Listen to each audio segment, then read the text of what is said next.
Estaba esperando unos minutitos porque se está sumando gente. Perfecto, ningún problema. Yo me voy a mutear y voy a apagar la cámara y así voy subiendo, voy. Dale, dale.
Vicky, cuando tengas ya listo, me avisas, así comenzamos.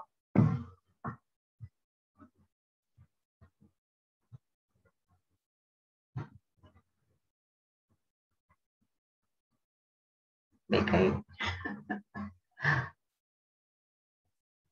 Sí, ya también vi lo que está. Sí, sí.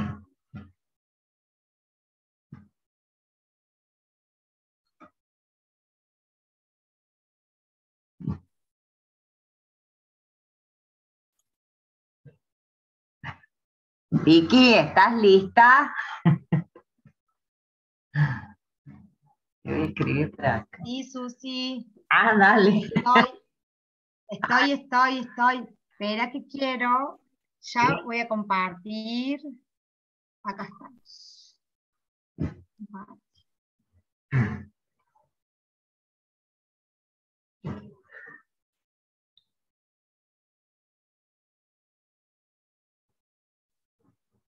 Bueno, hasta que la doctora comience, quiero agradecerle realmente que vuelva a estar con nosotros, realmente un gusto, muchas gracias en nombre de todos los presentes, de la sociedad y también como del Círculo Médico de Córdoba.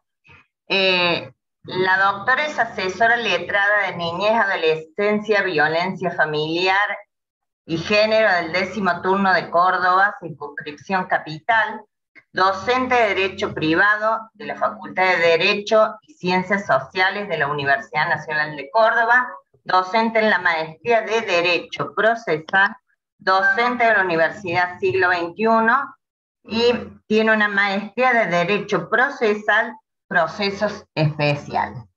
Así que bueno, un gusto, María Victoria. Bueno, gracias. Bueno, hola a todos. Ya nos conocemos, ya nos hemos visto varias veces con muchos de ustedes.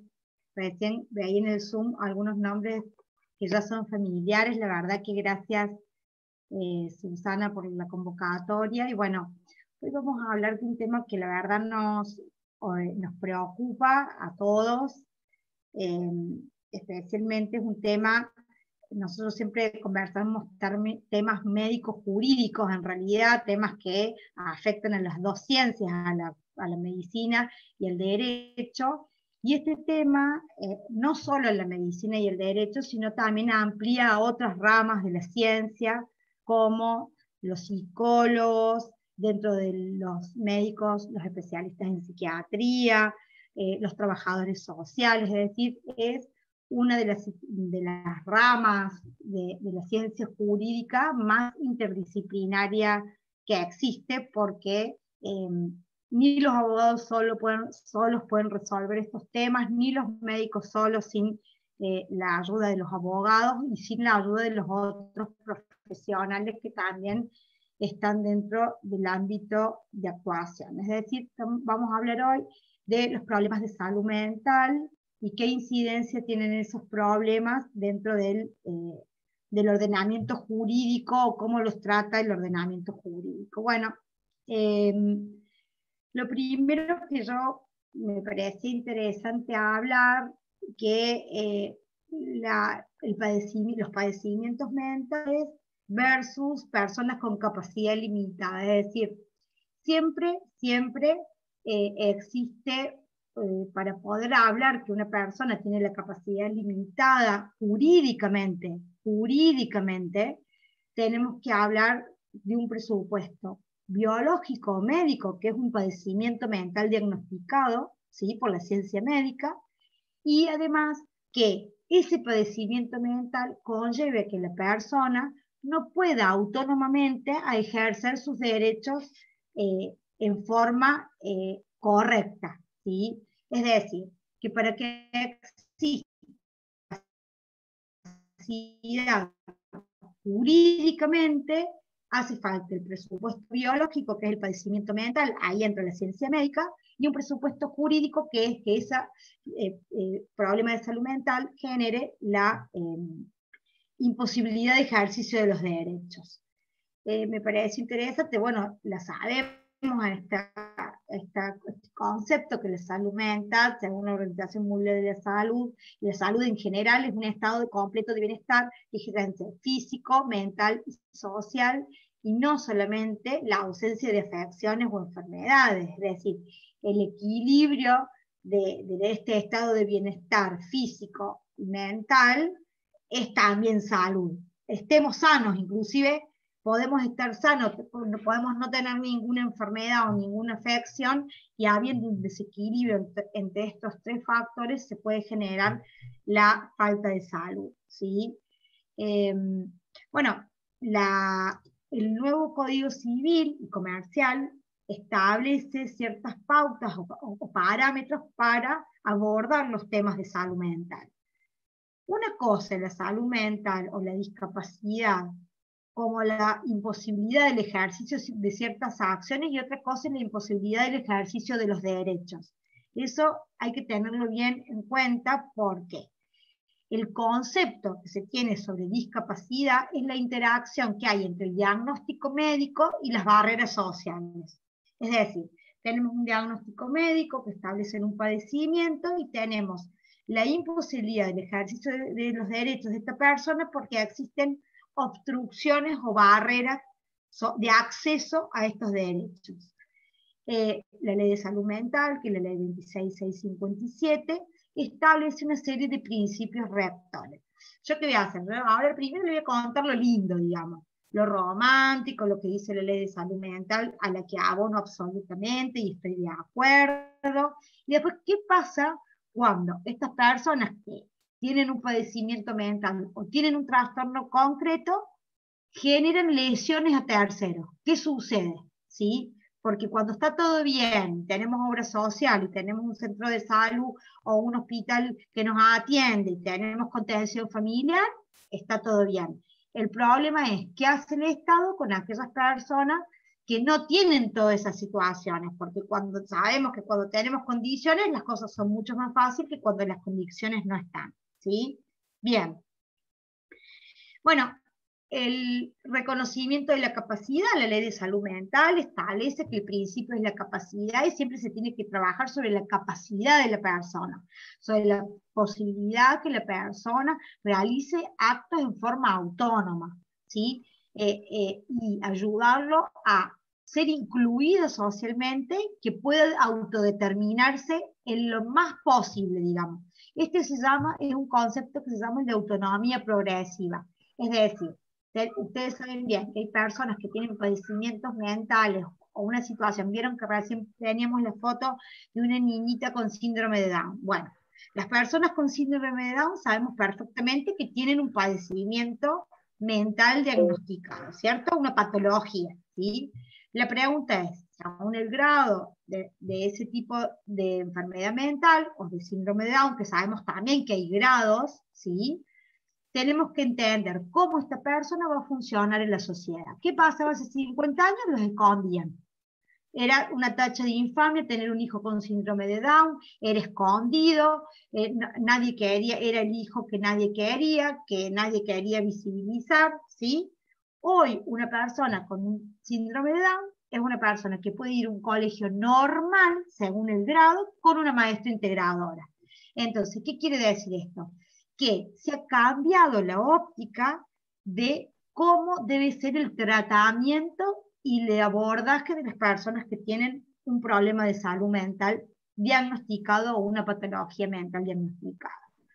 Eso por un lado. Por otro lado, es muy importante entender que la misma Organización Mundial de la Salud, a través de la grilla de enfermedades mentales o psiquiátricas que tiene, no sé, Susi, si me ayudas, ¿cómo es que se llama la grilla que se va renovando cada tanto de cuáles son las enfermedades mentales que están...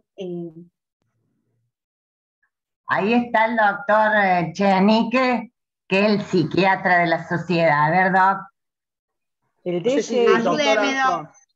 Hola, Hola. doctora. No sé si está refiriendo al CIE 10, CIE 11. Exactamente, Doc. Gracias por la ayuda. Es decir, que es una lista, a ver si el Doc me ayuda, como una lista de enfermedades. Vieron que cuando uno va a leer un diagnóstico de una enfermedad psiquiátrica, tiene como unas letritas con unos numeritos al costado. Eso corresponde a un diagnóstico que está en esta grilla que dice el doctor. Bueno, eso se actualiza, cada tanto tiempo se actualiza, porque todos sabemos que la ciencia nos permite ir descubriendo nuevas situaciones con respecto a la salud mental.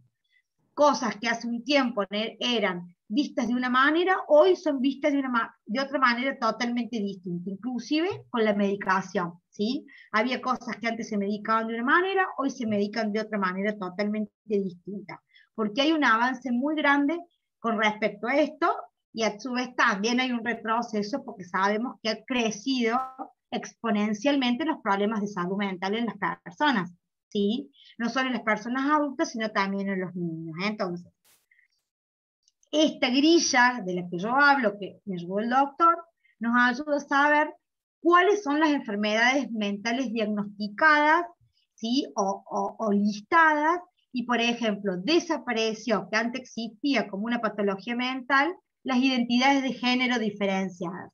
Hasta hace un tiempo atrás, una persona travesti o una persona que se autopercibía con un género distinto al asignado al momento del nacimiento, era considerado una persona psiquiátrica. Ustedes saben bien que también hasta hace no mucho tiempo se utilizaban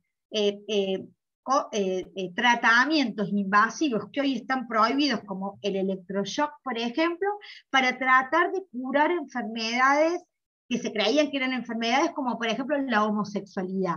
Y hoy, con la evolución humana, social y médica, sabemos que la homosexualidad tiene que ver con una elección sexual, ¿sí? Que tiene que ver muchas veces con la identidad, que tiene que ver con los gustos o preferencias de las personas, pero que nada tienen que ver con su salud mental. Entonces, en este punto ha habido una evolución, no solo del derecho, sino también de la medicina.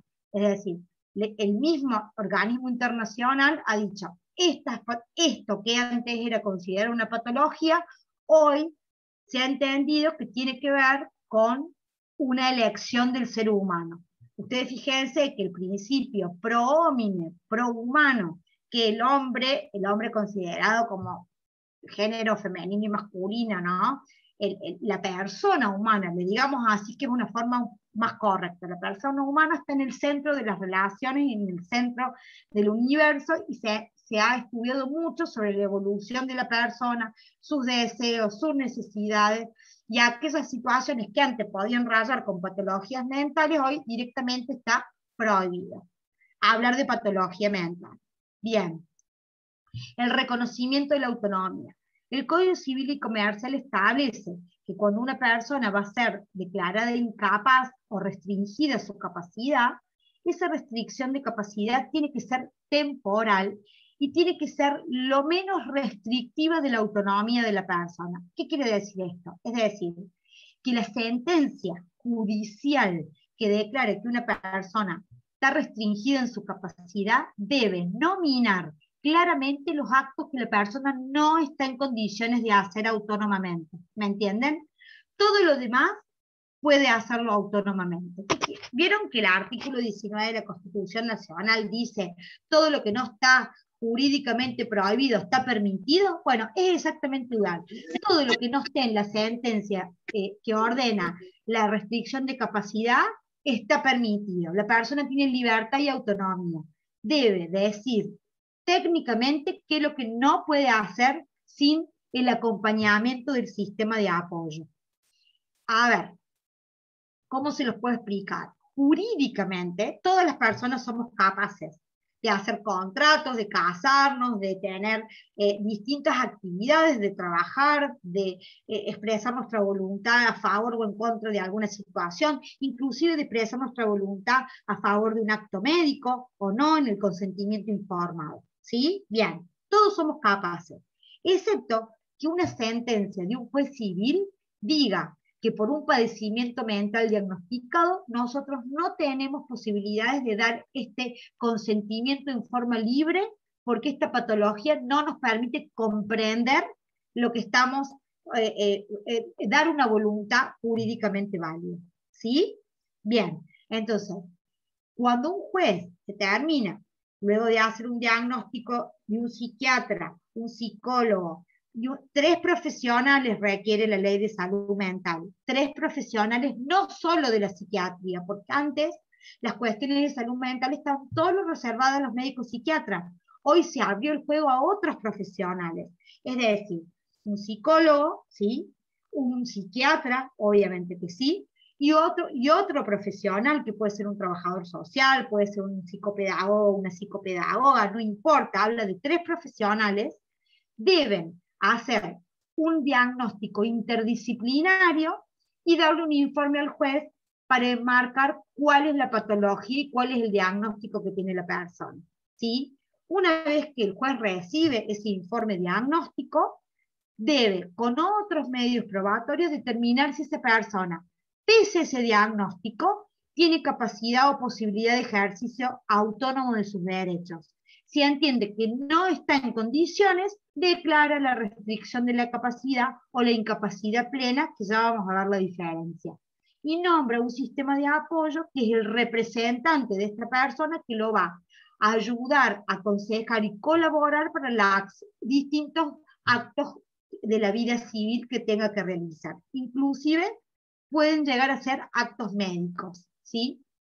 Entonces, por ejemplo, se nos ha sucedido la siguiente situación. Por ejemplo, una persona con un padecimiento mental importante, se recomienda la ligadura tubaria. Ustedes saben, la ligadura de trompa es una forma de evitar los embarazos, ¿sí? Porque las personas con capacidad especial tienen posibilidad que sus representantes, por una cuestión de protección hacia ellos, se pida la ligadura tubaria. Bueno, la pregunta es, la persona, si está restringida en su capacidad, ¿está en condiciones de conocer qué significa y comprender exactamente de qué se trata este acto médico? Bueno, por ejemplo, la interrupción voluntaria del embarazo y ligaduras tubarias de personas con restricción de capacidad se han hecho muchas veces, especialmente en el Hospital Nacional de Clínicas, donde el protocolo del aborto no estaba en vigencia. El protocolo que, digamos, acá estaba en Córdoba todos los hospitales provinciales suspendidos, no los hospitales nacionales. Por lo tanto, en algunos lugares específicamente se practicaba antes de la ley de interrupción voluntaria del embarazo estas interrupciones justamente de personas que tenían sus situaciones de restricción de capacidad diagnosticadas médicamente, pero muchas veces no resueltas judicialmente, ¿sí? Bien, después vamos a ir a los ejemplos. Bueno, la toma de conciencia social, que más que hablar de enfermedad, más que hablar que la persona con una patología psiquiátrica es un monstruo o es alguien malo, en realidad es una enfermedad, y socialmente nuestra función como ciudadanos es otorgarle la mayor posibilidad de inclusión y de inserción en la sociedad y no disminuirlos o apartarlos como era antes. Tal es así que la ley de salud mental prohíbe la apertura de instituciones psiquiátricas o instituciones monovalentes. Lo que se quiere es que cada hospital tenga un área de salud mental, pero que el hospital o clínica o lo que sea de atención integral a la persona con un área de salud mental, inclusive si es necesario para internación, pero prohibición total de reapertura de nuevos hospitales solamente para salud mental. Bien. ¿Por qué? Porque lo que se entiende y lo que se quiere es que la salud sea tratada de modo integral y no solo como salud mental. Entonces, es para evitar los prejuicios, para evitar los antiguos loqueros que ustedes saben bien que han existido en los hospitales psiquiátricos, el Vidalaval, la Colonia Santa María, bueno, ha habido muchos lugares que tienen una historia un poquito complicada del trato hacia las personas con problemas de salud mental. Entonces ha habido tantas denuncias y tantas cuestiones puntuales respecto a la salud mental que se prohibió la apertura de nuevos centros exclusivos para atender la salud de las personas. Bien. Bueno. La no discriminación, bueno, estamos hablando de todo un sistema que pretende que las personas no sean excluidas sino incluidas, y la discriminación es un punto fundamental. Todos sabemos que la salud mental o la ausencia de salud mental fue un gran tema de discriminación, ¿sí? Es decir, donde las personas eran maltratadas porque tenían un padecimiento mental. Fíjense que inclusive había muchas personas con problemas de salud mental en situación de calle, de abandono familiar, ¿sí? Hoy la ley lo que prevé es que estas situaciones se minimicen. La eliminación de, bueno, todo tipo de barreras sociales, culturales, laborales, tales así que muchas empresas tienen específicamente programas de inclusión de las personas con discapacidad. ¿Y cómo se hace? Con disminución de impuestos. Se trata que las empresas logren el ingreso de personas con capacidades distintas y se les da una quita impositiva importante. Entonces también esto es una forma de estímulo para eliminar las barreras que hay contra las personas que tienen problemas de salud mental o disminuciones. Bueno, acá ponemos todo, porque discapacidad no solo es motriz, que es, digamos, no es la que estamos hablando nosotros, sino discapacidades que tienen que ver con disminución cognitiva, con la disminución de comprensión. Por ejemplo, en su momento, las personas que eran sordomudas, que no saben darse a entender por escrito, ni tampoco por el lenguaje de señas, fíjense cómo el lenguaje de señas fue una cuestión institucionalizada en la televisión, por lo menos en algunos lugares o en algunas cuestiones o con algunos discursos políticos o con algunos noticieros. ¿Por qué? Porque era una manera de incluir a aquellas personas que podían comunicarse a través del lenguaje de señas. Por ejemplo, en el Poder Judicial se trabaja con las personas que tienen imposibilidad auditiva con traductores. que son iguales que los traductores de inglés, francés o cualquier traductor que pudiera prestar un servicio de una persona que no tiene el idioma castellano, de la misma manera con el lenguaje de señas. ¿Sí? Tenemos intérpretes que se llaman, que son los que se comunican con las personas y las personas se comunican con el juez a través de su intérprete.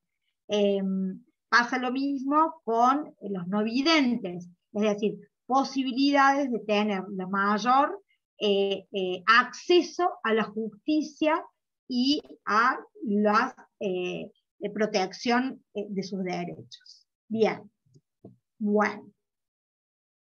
La ley de salud mental lo que hace es imponer un cambio de paradigma que pasa de un modelo solamente médico. ¿Se acuerdan que el código de Vélez-Sarsfield hablaba de dementes? Los dementes eran, ¿a quién le decimos demente? A personas que queremos destratar o maltratar o humillar.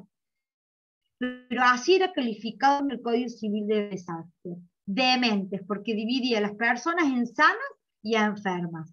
En cambio hoy, ese modelo solamente sanitarista o medicalizado se ha convertido en un modelo de rehabilitación, digamos, a un modelo social que pretende la inclusión de la persona con capacidades o con padecimientos mentales en la sociedad. Bien. Bueno, me pareció interesante hablar de esto porque ustedes como médicos legistas o como posibles médicos que hacen pericias y demás, es interesante saber cuál es la relación entre la imputabilidad penal, es decir, la posibilidad de comprender la criminalidad del acto que estoy realizando, y la restricción de capacidad civil o la declaración de incapacidad total. ¿Qué quiere decir esto? Una persona que está restringida de su capacidad por un juez civil puede cometer un hecho delictivo y ser imputado penalmente, ¿sí? Porque lo importante es probar si en el momento de la ejecución del acto jurídico disvalioso del delito comprendía la criminalidad del acto, igualmente realizó el acto dañoso. Es decir, una persona puede haber estado restringida de su capacidad civil, pero ser imputado penalmente. Obviamente que la restricción de capacidad civil es un antecedente para después poder pedir una inimputabilidad, pero no necesariamente la restricción de incapacidad declara que la persona es inimputable. Por el contrario, una persona que fue inimputable penalmente en un hecho concreto, no necesariamente tiene que ser declarado civilmente incapaz por un juez civil. Entonces, ¿qué quiere decir esto? Que el hecho de la inimputabilidad penal o el hecho de la restricción de capacidad civil no implica que para uno u otro fuero tengan que haber prejudicialidad o tengan que ser coherentes unos con los otros. Son indistintos y van por carriles totalmente diferentes. ¿Sí? Bien. Ojo, con respecto a la responsabilidad, hay que determinar otra cuestión muy importante. Es que si la persona estaba restringida de capacidad y había un sistema de apoyo que debía contenerla y controlarla, y no lo hizo, y esta persona generó un hecho dañoso en otro, hay que probar en el caso concreto cuál es la responsabilidad civil del sistema de apoyo. Penal generalmente es de la persona, excepto que se lo declare inimputable. Civil es de la persona quien debía controlar al declarado insano. ¿Sí? Bien. ¿Me esperan un segundito, por favor?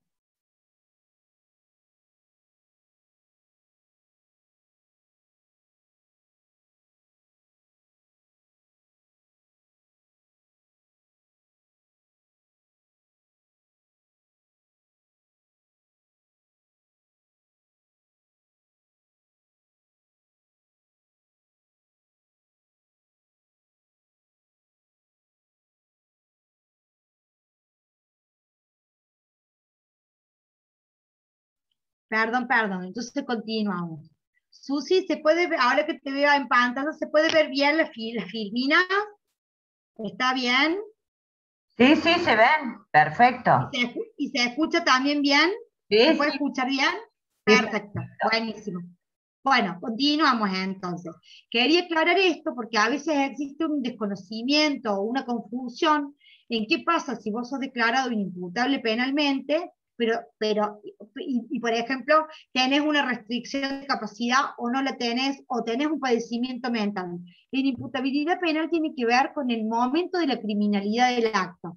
En el momento de la acción, si la persona comprendía la acción que estaba realizando, ¿sí? Eso tiene que ver. Y quizás sea una persona con una patología psiquiátrica, que no tiene nada que ver, puede ser diagnosticado psiquiátricamente, pero comprendió perfectamente el hecho y la criminalidad del acto que realizaba, ¿sí? Esto no es obvio una cosa de la otra. Igualmente, muchas personas que tienen restricción de capacidad civil pueden actuar libremente y no ser peligrosos, pero hay personas que tienen padecimientos mentales que sí pueden ser peligrosos para terceros. Entonces, y acá viene la parte fea de esta historia de la salud mental, porque mientras las personas no son peligrosas ni para sí ni para terceros, todo encamina muy bien. Pero cuando las personas tienen un padecimiento que les genera riesgo para sí o para otros, ahí empezamos con los problemas porque ingresa el Estado para ver qué paliativo, cómo hace con esta persona y especialmente cómo ayuda no solo a la persona, sino a la familia que lo debe contener y le es imposible. Bien, vamos a seguir entonces. A ver, a ver.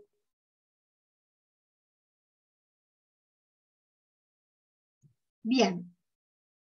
Algunas cuestiones sobre violencia y salud mental. ¿Por qué hablamos de violencia y salud mental? Porque en los últimos años ha habido un crecimiento de las cuestiones relacionadas entre la salud mental y las situaciones de violencia familiar dentro del seno de la familia. Esto que contaba yo recién. La ley de salud mental es divina, es como un cuento de hadas, donde hablamos de la discapacidad, de la inclusión, de la no discriminación, pero cuando existen situaciones de violencia ligadas a cuestiones de salud mental, ya la historia de príncipe y de princesa no es tan linda porque empezamos con cuestiones muy, muy complicadas y complejas. Entonces yo hice una lista hice como un listado de cuestiones que estaba bueno desmistificar y desprejuiciar, ¿sí? Primero, no todas las personas que padecen de trastornos mentales son violentas. Sabemos muy bien que hay personas que tienen trastornos, pero que no ejercen violencia con el entorno. Después, atribuir a la persona que presenta un padecimiento mental hechos de violencia es un prejuicio, ¿sí? Porque no necesariamente por tener una enfermedad mental hay violencia en las acciones. El alcohol y las drogas funcionan como desinhibidores que exacerban la conducta violenta de una persona, pero no son la causa de la violencia. Esto también hay que desmitificarlo, porque todos creemos que las personas tienen la posibilidad, tienen acciones de violencia, y no se drogan. No. Perdón, apague la cámara un segundito. No es así. Las personas son violentas y además se alcoholizan y se drogan, que desinhiben más los pocos frenos inhibitorios que tienen, ¿sí? Esto es importante porque es un poco prejuicioso entender que el alcohol saca a alguien o la droga saca a alguien. No necesariamente. El problema más común es la falta de contención familiar y la falta de adhesión a los tratamientos de la persona que es agresora cuando está inmerso en una situación de violencia. La violencia en el hogar pone en peligro la salud de todos los involucrados porque disminuye las defensas orgánicas, disminuye o vuelve más rígidas las defensas psíquicas e incrementa las enfermedades existentes o produce nuevas alteraciones. Es decir, si hay una situación de salud mental y encima hay violencia, claramente se agravan o se profundizan las cuestiones estructurales.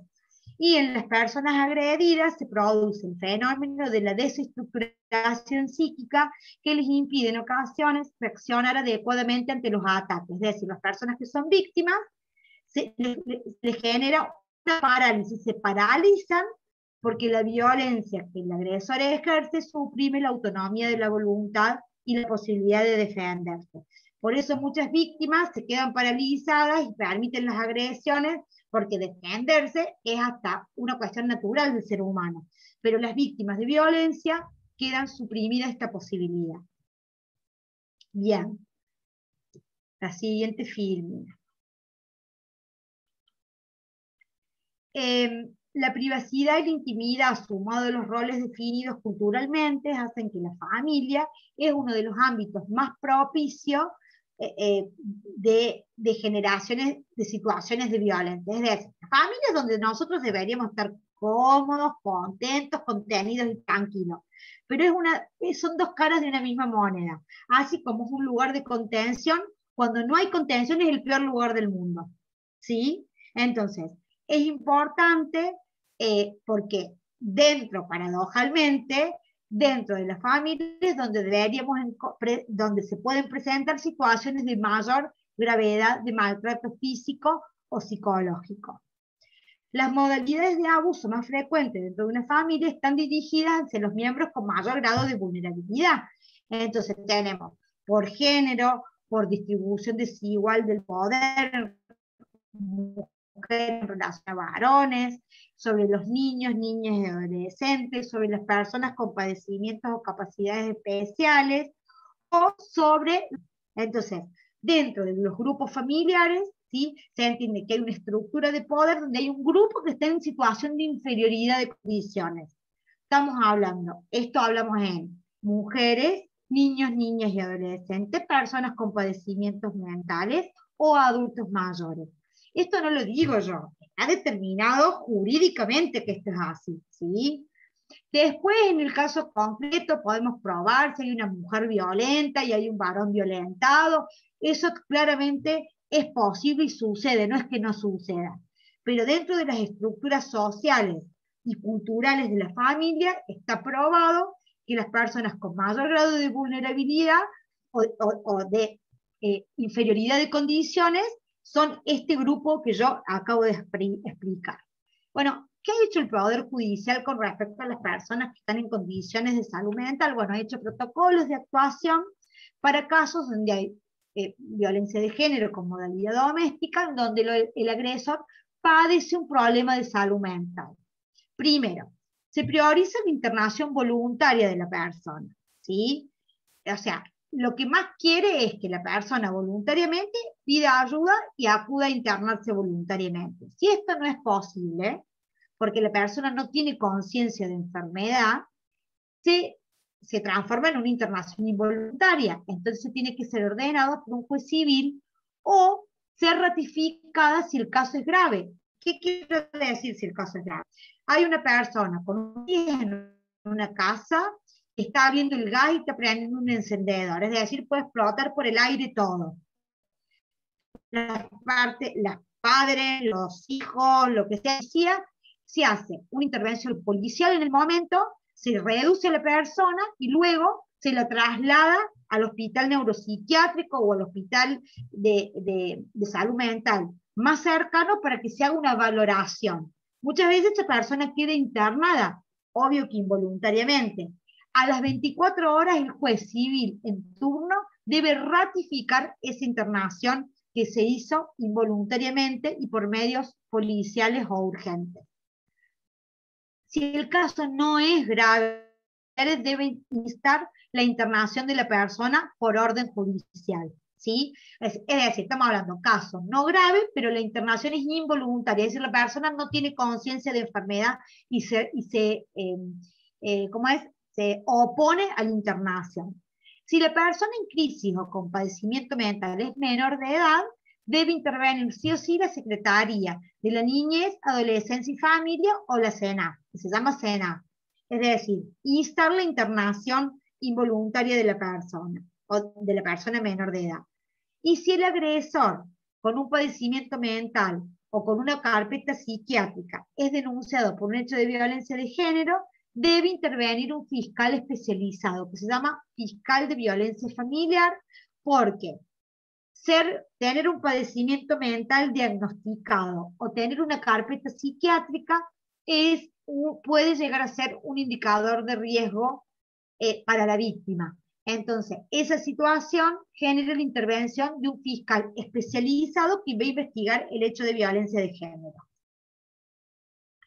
Entonces, se le otorga actuación a las fiscalías especializadas en violencia en caso de una denuncia penal si la víctima refiere al momento de la denuncia que el agresor está con carpeta psiquiátrica en su trabajo, estuvo internado en el neuropsiquiátrico o en cualquier sanatorio o clínica psiquiátrica, o que padezca o que presente antecedentes incendiario de alguna alteración mental o alguna patología psiquiátrica, o por tener problemas profundos de consumo problemático o consumo comprometido, ya sea de alcohol, de drogas o de medicamentos.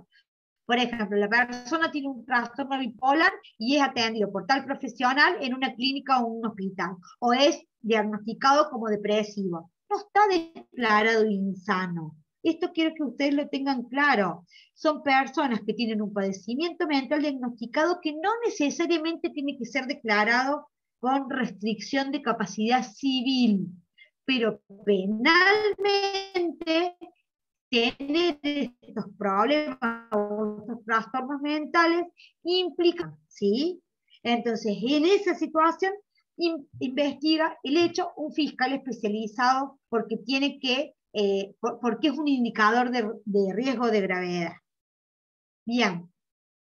Bueno, en todos los casos de violencia de género, de violencia familiar, se practica una pericia psiquiátrica siempre, siempre, para determinar si la persona al momento de cometer el hecho comprendía la criminalidad del acto y si podía dirigir sus acciones.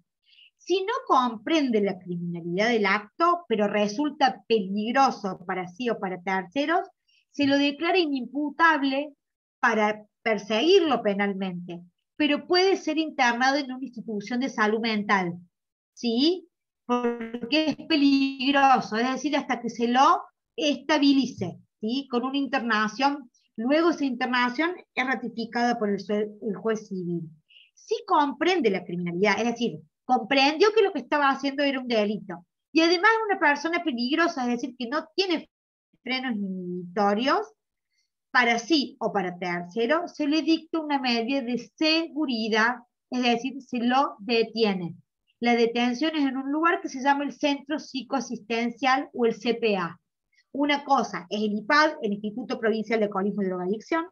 Otra cosa es el Centro Psicoasistencial, que es para personas con problemas psiquiátricos o mentales, digamos, con gravedad, siendo peligroso, y otra cosa es el Hospital Neuropsiquiátrico Provincial. Es decir, tenemos 3 lugares que trabajan en la misma manzana en principio, porque todo depende del Ministerio de Salud, y los 3 lugares atienden situaciones de salud mental, pero de diferentes orígenes, ¿sí? En el caso de una denuncia por violencia familiar, el juez se encuentra facultado para ordenar el traslado de la persona que presente el padecimiento mental al hospital neuropsiquiátrico para que se realice una valoración prejudicial, que se llama, que practican los médicos emergencistas. Son médicos de guardia en el neuropsiquiátrico.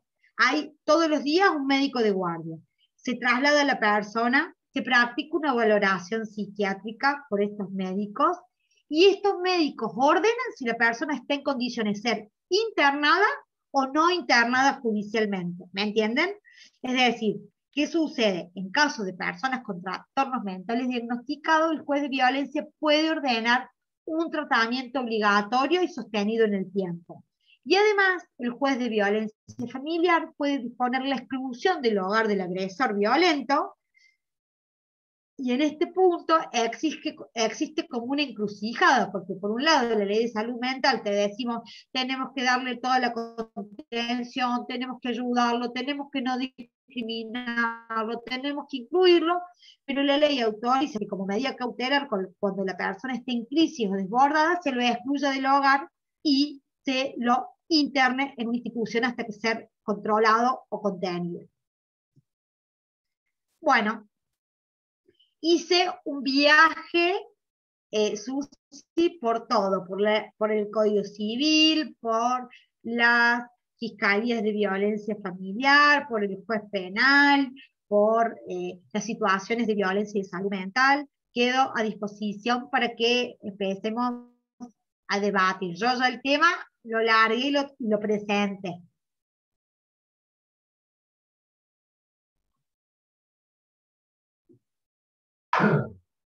Perfecto, excelente, muchas gracias.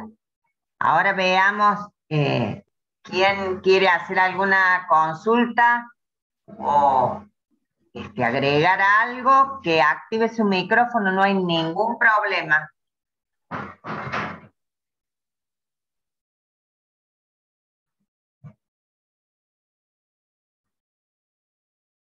Yo lo que quiero decir que, bueno, la ciencia médica y la ciencia jurídica están muy hermanadas. Tal es así que, bueno, Susana me ha invitado y hemos hablado de cuestiones obstétricas, ahí lo veo el doctor Gustavo Olivera, hemos hablado, hola Doc, ¿cómo le va? Hemos hablado de distintas cuestiones, hemos hablado de la interrupción voluntaria del embarazo, hemos hablado de qué sucede con la calificación de las lesiones, hemos hablado de cuestiones que nos hermanan todo el tiempo a la ciencia médica y a la ciencia jurídica, ¿sí? O a la medicina legal, por ejemplo. Y la salud mental yo creo que es otro tema que nos hermana porque tiene que ver con la intervención de los médicos, de los psiquiatras, de los psicólogos y la intervención de los abogados o jueces en este caso, porque bueno, los abogados obviamente, pero los jueces son abogados, y siempre lo que se quiso hacer entender que el juez no es médico. Entonces necesita de la ciencia médica, para que el médico sea el que determine en definitiva cuál es la patología, cuál es el diagnóstico, cuál es el pronóstico. Porque hay patologías que ustedes saben bien que son con pronósticos totalmente favorables, y hay otras patologías que no. Por ejemplo, una persona que tiene una debilidad mental grave o una parálisis cerebral grave, sabemos que es una patología neurológica que es irreversible. Entonces, hay otras que no, que con acompañamiento, con inclusión, con medicación, son reversibles. Entonces, justamente, eso hay que determinar. Las que son irreversibles necesitan un sistema de curatela, es decir, una representación. Porque yo les cuento un caso. Póngale un niño que nace de una familia millonaria y que tiene una patología mental grave, grave, que no puede administrar los bienes que va a recibir como herencia de los padres. Bueno, si los padres se mueren, ¿cuál va a ser el tutor? ¿Quién lo va a representar jurídicamente para estos actos de la vida cotidiana? Un niño con una parálisis cerebral profunda, ustedes imagínense. ¿Quién podría ser el sistema de apoyo? ¿Quién lo va a representar? Entonces, estamos hablando de una situación de salud mental, neurológica, que requiere un sistema jurídico que atiende este problema cuando el niño no tenga representación.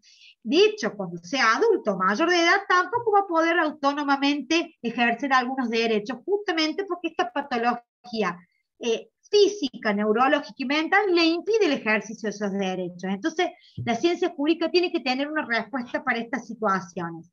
Entonces, estamos hermanados de nuevo. Estamos hablando de salud física, mental y neurológica con respecto al ejercicio de derechos de estas personas con estas patologías. Bueno, ¿cómo acoplamos las dos ciencias?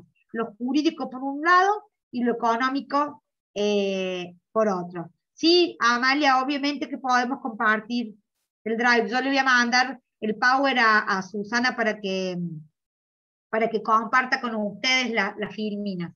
Claro que sí. Hola Doc, así que bueno, ¿cómo te va? Hola. ¿Qué tal? Soy Federico de La Rioja, soy médico y en este caso soy director de fiscalización sanitaria de la provincia.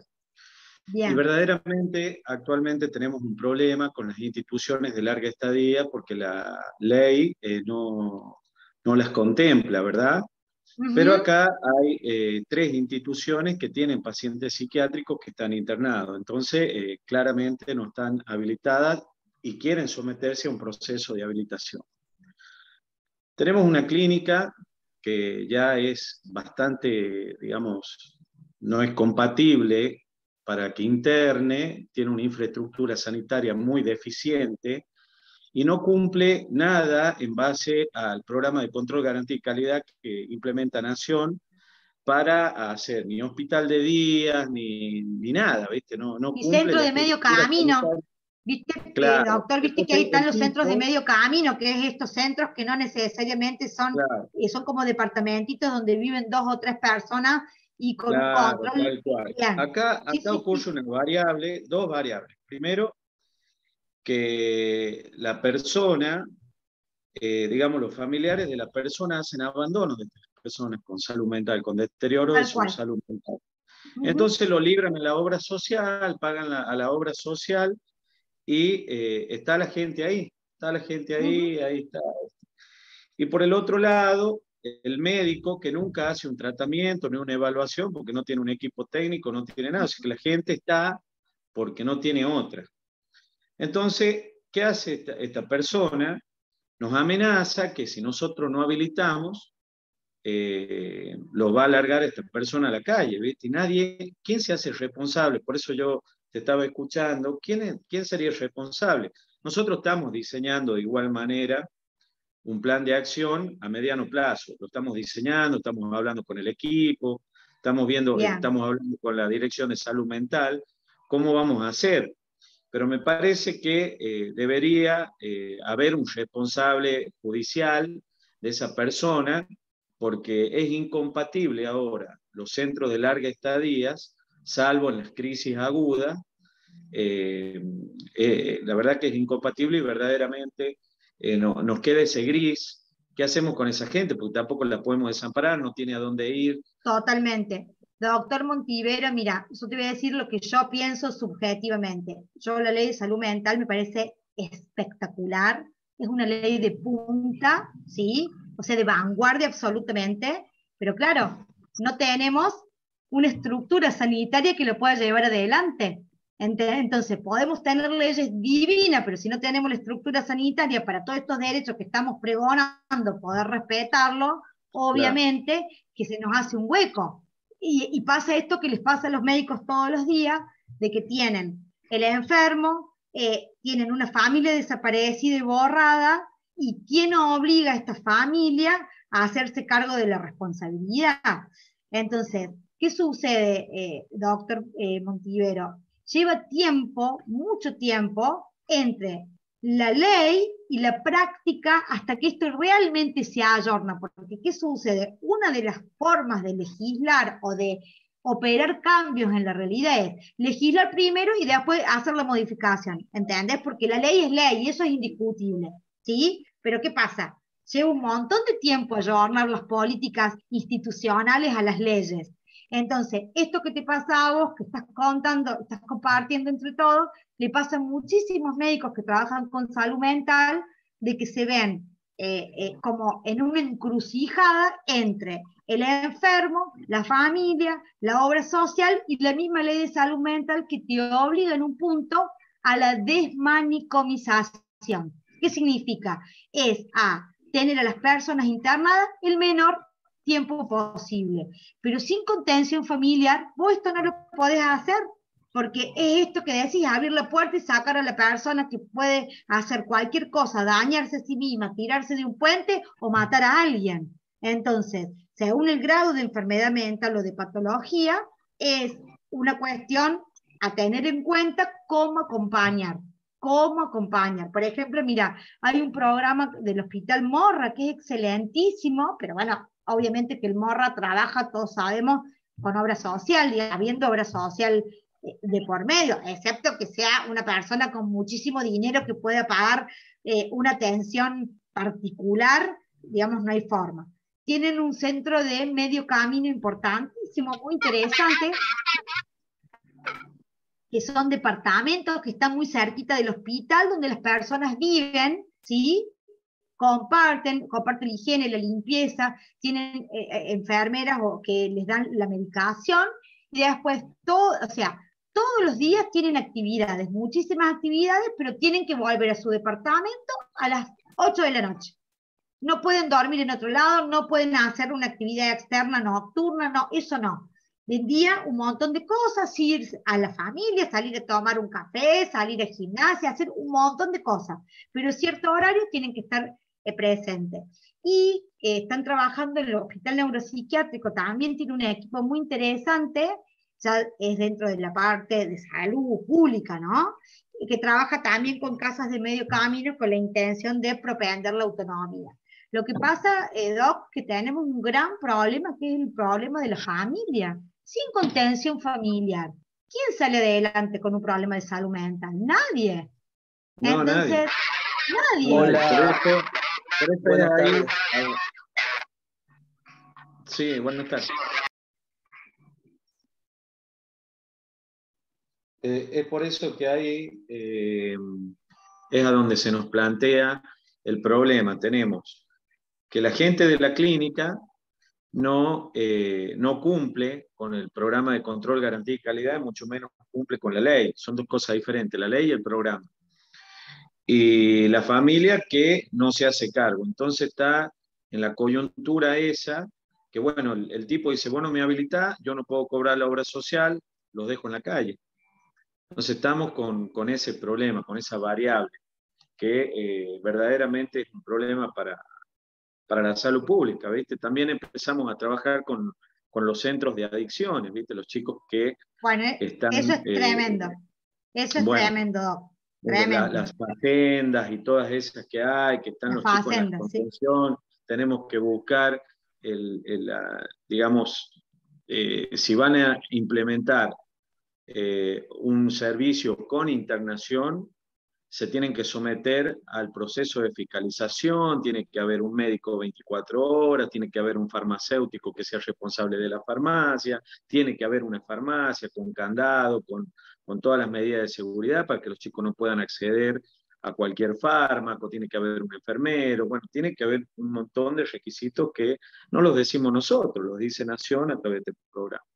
Entonces, se nos ha complicado mucho porque muchos de los chicos viven en ese lugar, o sea, están con una internación, claramente. Más allá que sea voluntaria, más allá que sea el chico puede decir, bueno, me voy, chao, no me banco más esto, me la tomo y se va, pero es un lugar con internación que tiene que brindar una seguridad, tiene que brindar una seguridad a esas personas, no tan solo a los pacientes, sino también a las personas que trabajan ahí. Entonces se tiene que someter a un proceso de habilitación sanitario, ¿no? Como es el que llevamos nosotros. Y por otro lado eso. Entonces, me parece que la ley tendría que haber contemplado realidades e idiosincrasia que hay en las provincias. No es lo mismo la idiosincrasia que tiene Córdoba, que tiene Buenos Aires, que tiene Santa Fe, a la idiosincrasia que tiene La Rioja, Catamarca, con otro modo, digamos, no sé cómo explicarlo, pero Yo entiendo, es otra entiendo. forma de Entiendo pensar, de perfecto. manejarse. Los recursos de cada Claro, provincia. De los todos recursos. modos, Doc, te cuento, la ley nacional, que es la que hablábamos recién, establece pautas generales, ¿cierto? Y después las provincias adhieren o no. Yo no sé La Rioja cómo habrá adherido a esta ley de salud mental nacional No, y sí qué adherimos. presupuesto, ¿sí? ¿Está adherida? Sí. Bien. Se adherimos bueno, y adherimos al programa de control, garantía y calidad que lo largó el Ministerio de Salud Pública a través de la Dirección Nacional de Fiscalización.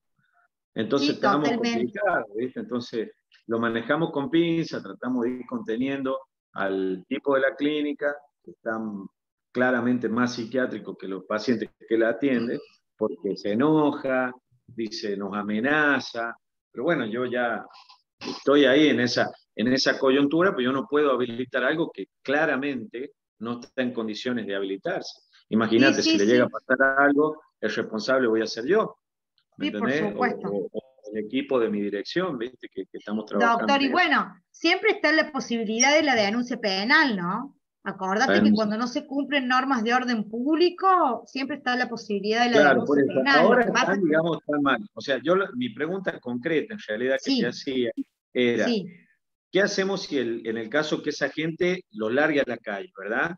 ¿Se tiene que hacer cargo el familiar? hasta que nosotros reordenemos de vuelta un proceso de internación. Mira, doctor, lo primero que hay que hacer es ver si las personas están internadas voluntaria o involuntariamente. Eso Claro. es crucial. Eso Está es bien. crucial. Porque si está internado voluntariamente, él ha prestado su consentimiento para esta pseudo privación de libertad, porque no es una privación de libertad, pero una internación involuntaria es lo mismo que estar preso. O sea, no podés Claro. salir por tus propios medios. Entonces, si hay internación voluntaria es una situación, y ahí sí convocas a la familia y le pedís que se hagan cargo provisoriamente hasta que se regularice la situación sanitaria. Y si es involuntaria la internación, tenés que directamente ir al juez civil que ordenó la internación a plantear la situación para que el juez resuelva. ¿Me entendés? Son Perfecto. dos situaciones distintas. Bien, genial entonces. Estupendo. Vamos a tener que trabajar. Hola. Vamos a tener que trabajar. Buenas noches. Muchas gracias.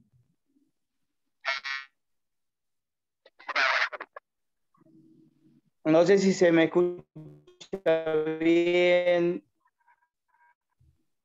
Sí, medio entrecortado te escucho.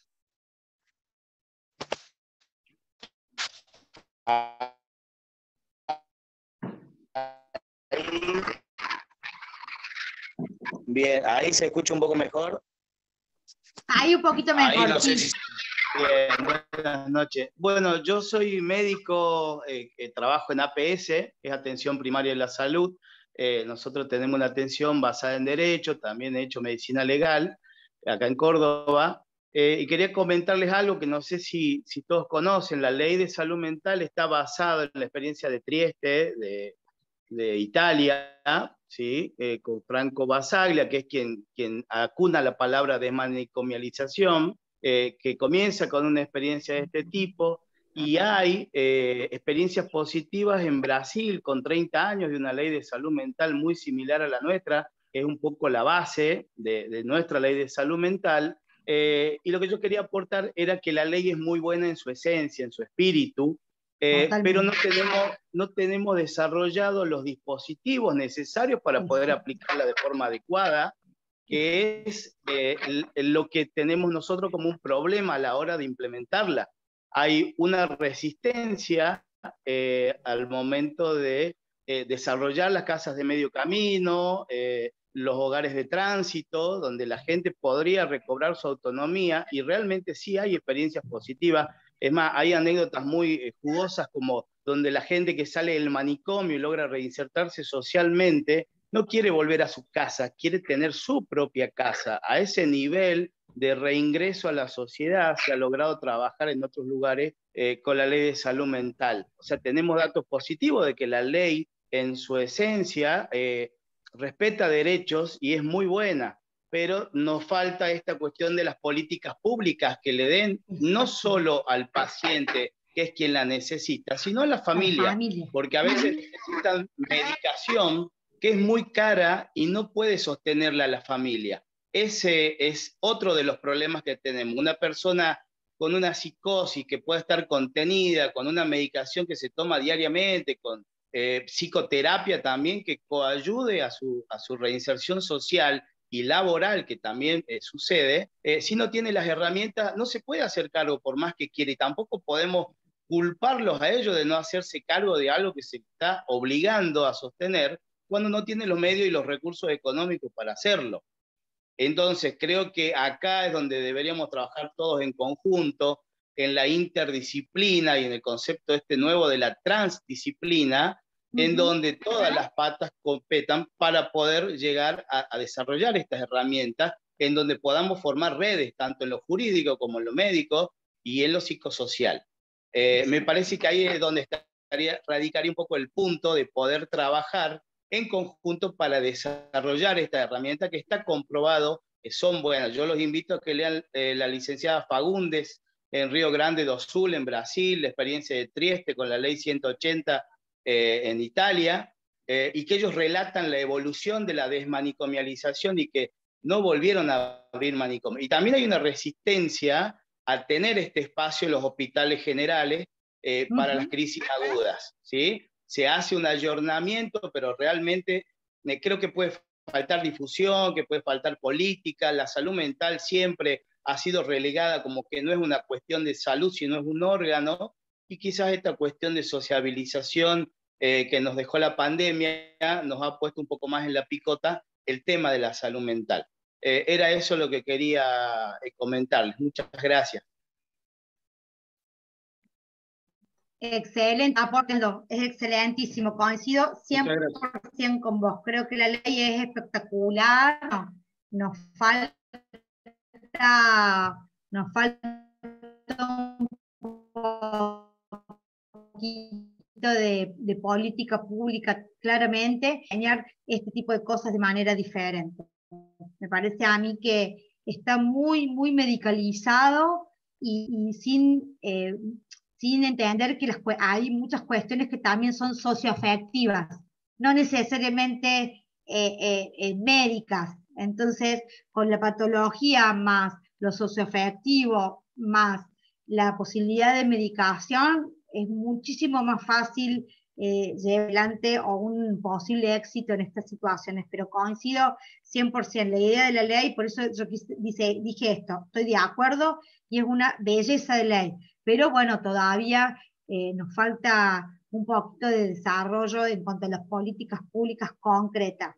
Hay un montón, pero muy disgregadas, muy, muy disgregadas. Por ejemplo, acá, mira, déjame, quiero compartir pantalla, quería mostrarles que acá, espera, tenía acá yo, perdón, había abierto un protocolo de discapacidad que se lo voy a mandar también a Susana, muy interesante. Esperen que voy a tratar de abrirlo porque es un PDF. Un protocolo que establece, espera, bueno, miren, esperen un minuto, ya comparto, espérenme un segundo.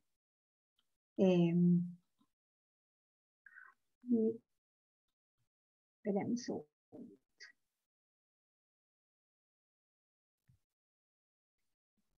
Que se nos disculpen.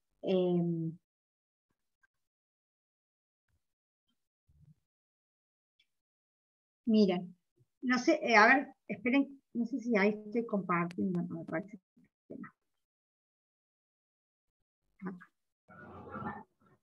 Ahí vengo, ahí comparto que les quiero mostrar. Dale. A ver si lo puedo abrir porque lo tengo abierto en...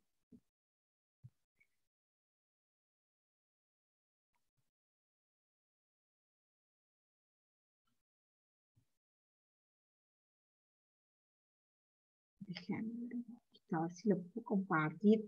Hay un protocolo muy, muy trabajado, muy interesante que hizo la Dirección de Derechos Humanos del Poder Judicial, que es un protocolo de actuación que establece los modos de actuación de la justicia o de cualquier organismo del Poder Judicial ante personas con situación de, a ver si me deja compartir, personas con situación de discapacidad, es como una guía práctica sería de cómo se debe actuar ante estas situaciones. No me deja a ver si compartir acá. No me deja compartirlo porque es un archivo que no... Pero lo voy a mandar, Susi, lo voy a mandar para que los doctores lo puedan ver, que tiene algunas ideas interesantes, o por lo menos que a mí me parecen interesantes, como, miren, las voy a leer. Déjenme un segundito que lo encuentre. Dale, hasta que lo encuentres, te voy diciendo. La licenciada Loza dice que hay casos de familiares que no quieren hacerse cargo del familiar que padece la enfermedad mental y constantemente los llevan a evaluación para su internación y terminan siendo sujetos institucionalizados.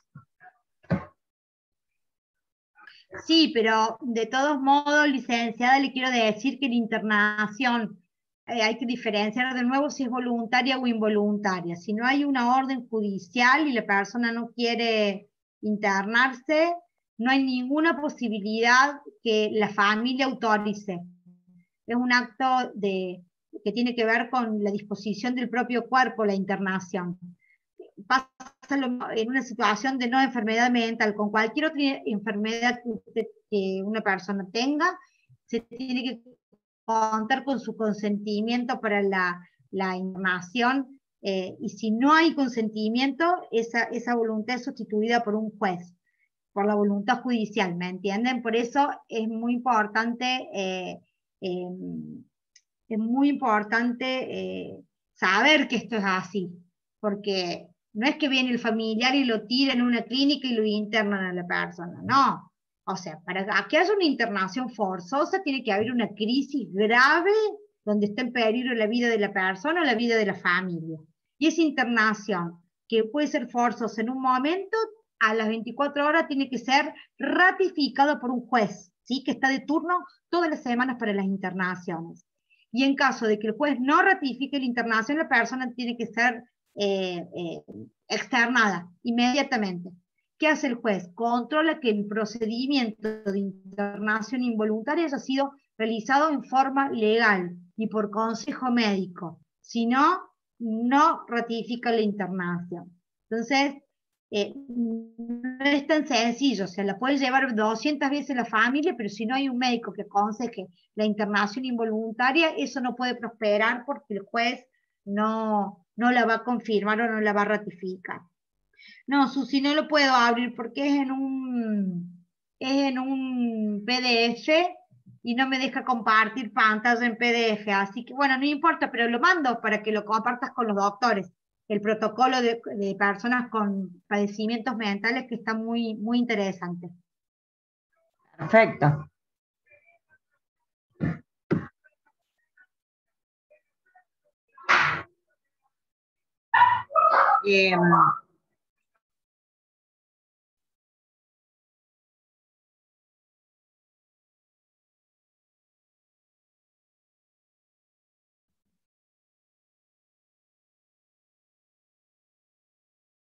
Sí, acá el doctor Garzón me está haciendo una pregunta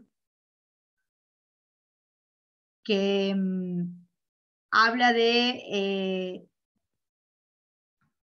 se puede inferir se puede inferir una familia que no le da la medicación a un paciente para que se descompense y haga una puerta giratoria con las internaciones y efectivamente está descompensada la persona, pero no per se ni por la medicación, por la familia. Estos casos se denuncian, sí, hay delitos cuando no se atiende a una persona, abandono de persona, sí, se puede denunciar penalmente a la familia que no da la medicación, por supuesto.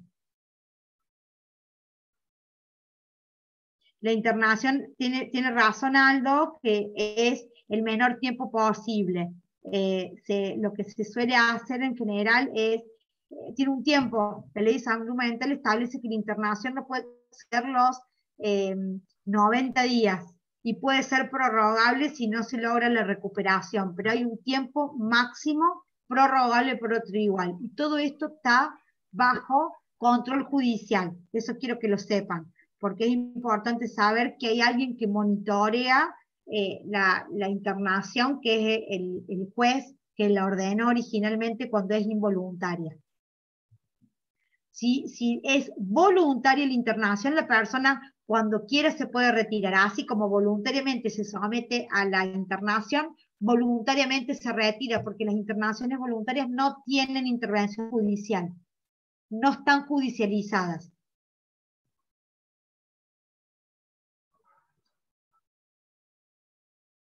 Perfecto. ¿Alguna pregunta más? ¿Algún aporte más que quieran hacer?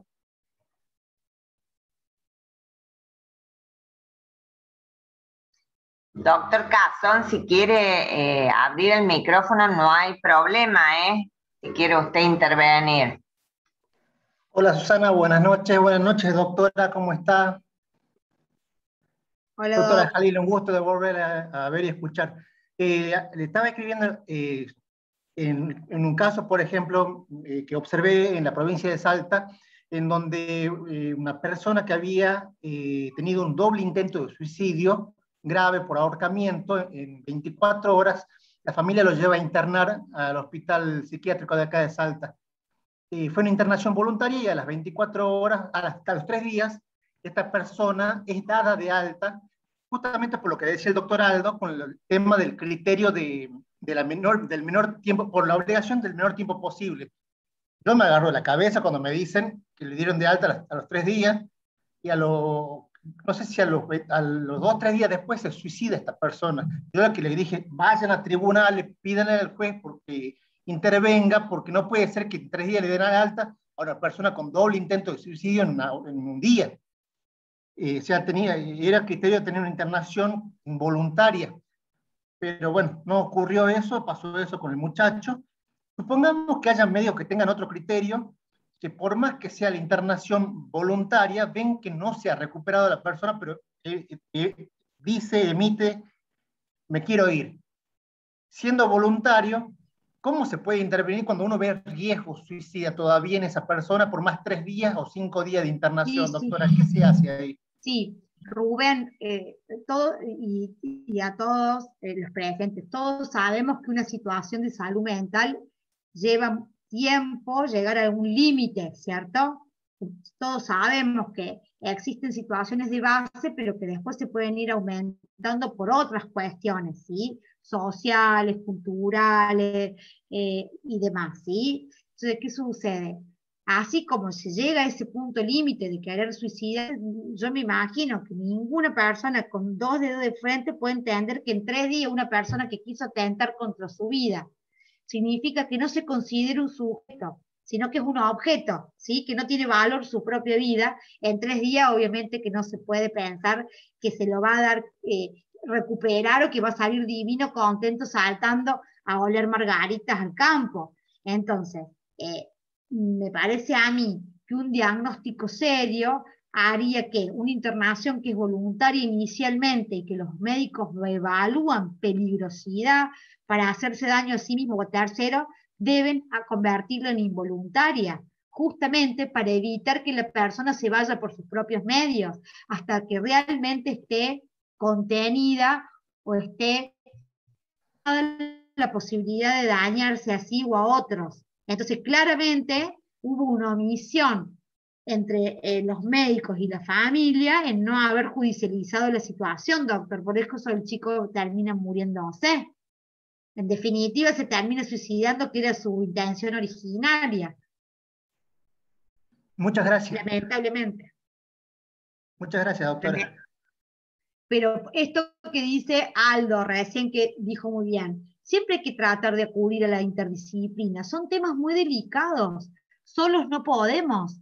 Por eso hay que tener siempre la contención, hay que tratar de hablar con un psicólogo, que la clínica que tenga un trabajador social, que vaya a hacer una visita a la familia, que vaya a saber vea las condiciones. Es decir, no es un tema psiquiátrico donde solamente se da medicación y medicación. Esto es un trabajo que se hace desde otro lugar. Por eso se habla de la contención socioafectiva además de la médica y de la medicalización, porque la idea, como contaba Aldo, es medicar en un primer momento para contener la situación de crisis, ¿sí? Y después tratar de lograr otras cuestiones para reinsertar a la persona, porque si no, lo tenés medicado, dopado todo el día, ¿qué tipo de recuperación es esa? Ninguna, ninguna. Por eso ha habido tantas denuncias de derechos humanos contra los lugares de salud mental, justamente porque las personas estaban en condiciones infrahumanas. No sé si ustedes se acuerdan que hace relativamente poco tiempo hubo una denuncia grave de un periodista que se metió con una cámara en una institución psiquiátrica de Córdoba y que filmó en las condiciones que estaban las personas. Tremendo. Y no sé si ustedes se acuerdan, perdón, me voy a atribuir la juntar. El caso de la doctora Jubileo en la colonia Montes de Oca, que desapareció, la médica que desapareció, no sé si se acuerdan, que ella había denunciado que había situaciones de gravedad contra las personas enfermas mentales en esa colonia de internación. No sé si se acuerdan que ella desapareció, después encontraron, no me acuerdo si encontraron o no encontraron el cadáver. ¿Por qué? Porque ella denunciaba que las personas estas que tenían problemas de salud mental, internadas sin control judicial, sin nada, las familias las abandonadas y de la nada desaparecían, y se había descubierto que había una posibilidad de una red de tráfico de órganos, porque estaban mal mentalmente, pero perfectamente físicamente.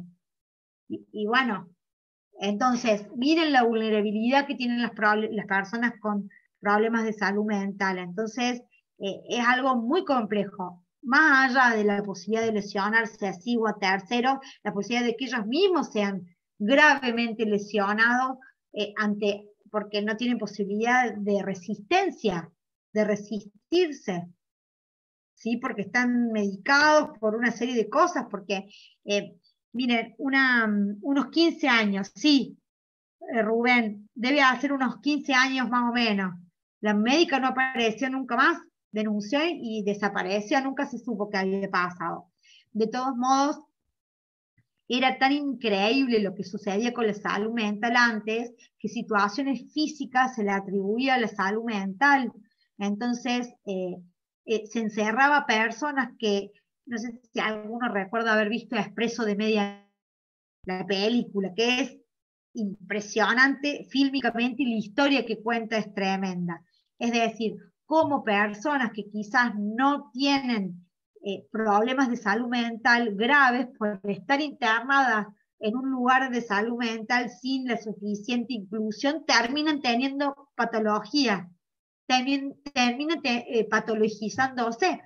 Lo vemos con las personas que tienen maestra integradora, que pueden ir a un colegio común y no a un colegio especial. Ir a un colegio especial te atrasa mucho más que ir a un colegio común con una integradora. Entonces, esta es la visión de la salud mental, es cómo sumar derechos y no excluirlo de los derechos. Sí, Gustavo. El doctor Gustavo Olivera, que creo que quería decir algo. Levanta la mano porque hay una manito ahí levantada.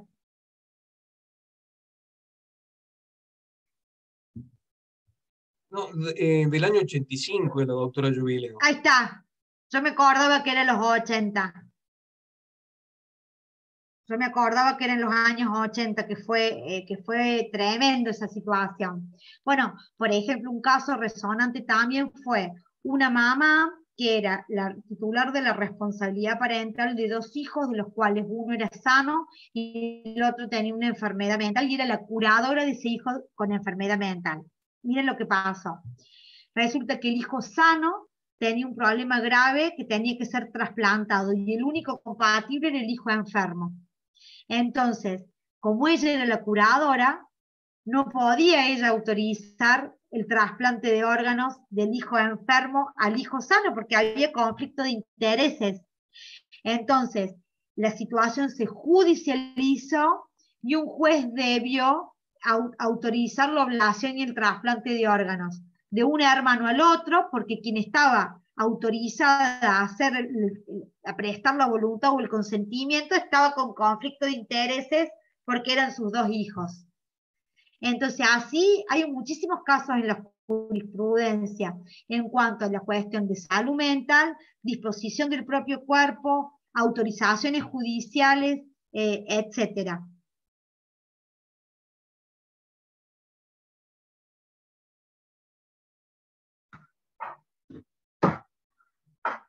Excelente. ¿Alguien más quiere hacer alguna pregunta o algún aporte más?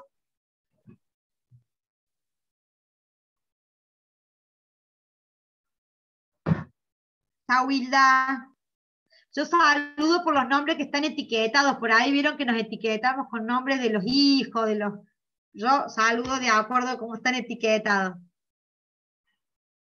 Bueno, como siempre, Victoria, un lujo, un gusto poder seguir contando con vos.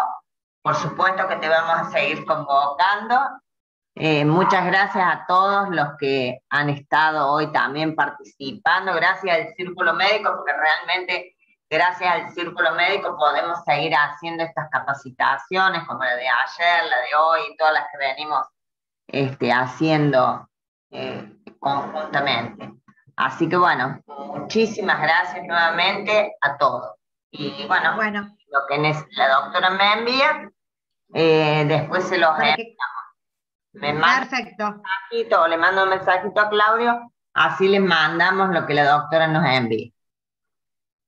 De hecho, Susi, bueno, gracias a todos, siempre un honor poder estar acompañándolos y ayudando y repensando algunas cuestiones juntos, médico-legales, así que está buenísimo. Y te voy a mandar, Susi, también algunas acordadas del Tribunal Superior de Justicia de Córdoba con respecto a las internaciones, a los equipos que tiene, que eso está interesante que los médicos conozcan cómo se desarrolla dentro del Poder Judicial estas actividades, porque quizás teniendo un problema saben a qué equipo pueden acudir o llamar para pedir asesoramiento.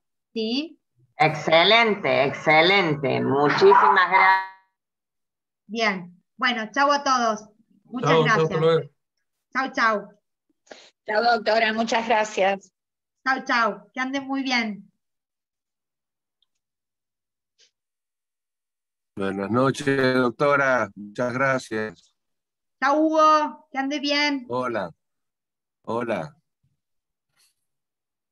Excelente charla.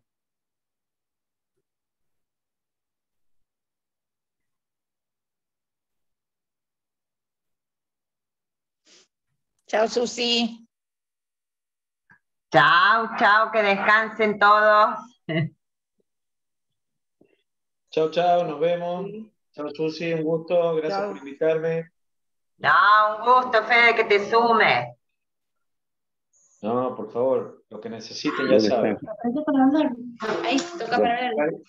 Un cariño grande a la doctora Orsi ahí, que la vi también. Ahí gracias. Un cariño grande. Un besito. Muy buena la charla, gracias, gracias, gracias. Ariel, un besito. Chao, Ariel. Chao. Que anden bien, nos vemos. Chau, chau. Nos vemos. Chao, Susi, gracias.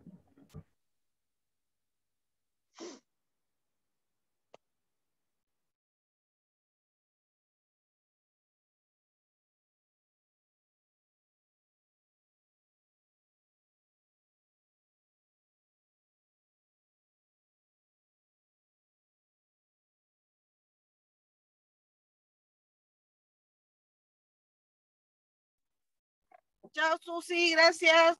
Gracias.